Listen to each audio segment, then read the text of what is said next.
ومن فرنسا التقت قناة أطلس إدريس أيت يوسف الحاصل على دكتوراه في الحقوق والذي يشتغل لفائدة مجموعة ليونارد دافنسي الكائنة بحي لا ديفونس بالعاصمة باريس، والتي تضم قرابة 4000 طالب وطالبة. Idriss Aït Youssef, je suis docteur en droit et président de l'Institut Léonard de Vinci qui est situé à la Défense. L'Institut Léonard de Vinci, c'est un centre de formation continue et un établissement d'enseignement supérieur qui appartient à un groupe qui est plus global, qui est le groupe Léonard de Vinci, qui est composé aussi de 3 écoles, une école de management, une école d'ingénieurs et une école de multimédia. Le groupe fait environ 4000 étudiants aujourd'hui en France et on est situé à Paris-La Défense. D'abord, donc, sur le plan universitaire, je suis titulaire d'un Master 1 et d'un Master 2 en ingénierie des risques, droit et sciences politiques. Et puis ensuite, j'ai intégré l'Institut national des hautes études de sécurité et de justice, qui est un institut qui a été créé par le ministère de l'Intérieur français pour former les hauts fonctionnaires sur les questions de sécurité. Et ensuite, j'ai terminé mes études avec un doctorat en droit spécialisé sur les questions de la sécurité versus les libertés publiques. Sur le plan professionnel, j'ai œuvré pour des collectivités, au Conseil général des Hauts-de-Seine où j'étais en charge de la prévention des risques, puis ensuite à la mairie de Nanterre, une ville de plus de 80 000 habitants où j'étais directeur de la tranquillité publique, et puis ensuite au cabinet de Charles Pasqua où j'étais son collaborateur en charge des questions juridiques. تخصصات وشواهد عليا حصل عليها إدريس وهو يدرس في باريس قبل أن يتوجها بشهادة الدكتوراه في الحقوق والعلوم السياسية.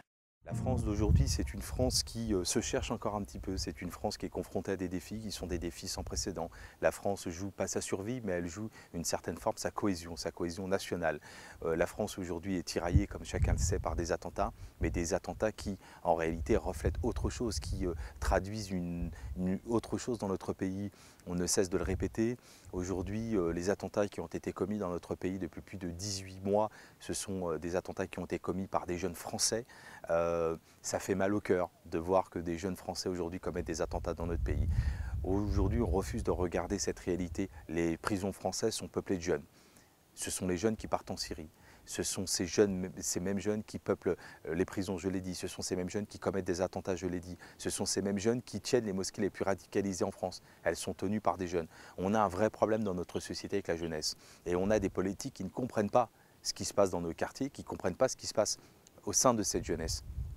Et donc la France doit aujourd'hui se regarder telle qu'elle est aujourd'hui dans sa diversité et proposer d'autres politiques publiques qui visent justement à faire la place à cette génération, lui donner les moyens de se sentir à la fois d'être français sans qu'elle renie ses origines et de faire à cette jeunesse qu'elle s'épanouisse dans notre pays, ce qui n'est pas le cas aujourd'hui.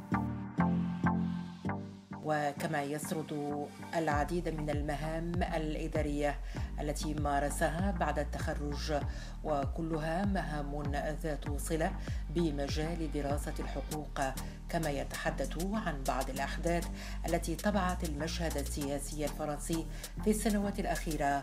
Je ne serai pas forcément le mieux placé pour faire passer un signal aux Marocains, mais simplement quand je regarde aujourd'hui le Maroc, un pays qui évolue de manière assez extraordinaire, on l'a dit tout à l'heure, à la fois sur le plan, on l'a dit, économique, par conséquent sur le plan social aussi, on le voit bien, la réduction de la misère au Maroc, l'alphabétisation qui est en évolution constante, aujourd'hui la femme qui est de plus en plus libre au Maroc, incontestablement ce sont des grands pas qui ont été effectués ces dernières années et qui aujourd'hui, j'ai envie de dire, appellent tous les Marocains, quels qu'ils soient, où qu'ils soient dans le monde, à regarder le Maroc différemment et accompagner le Maroc dans son développement à la fois social et économique.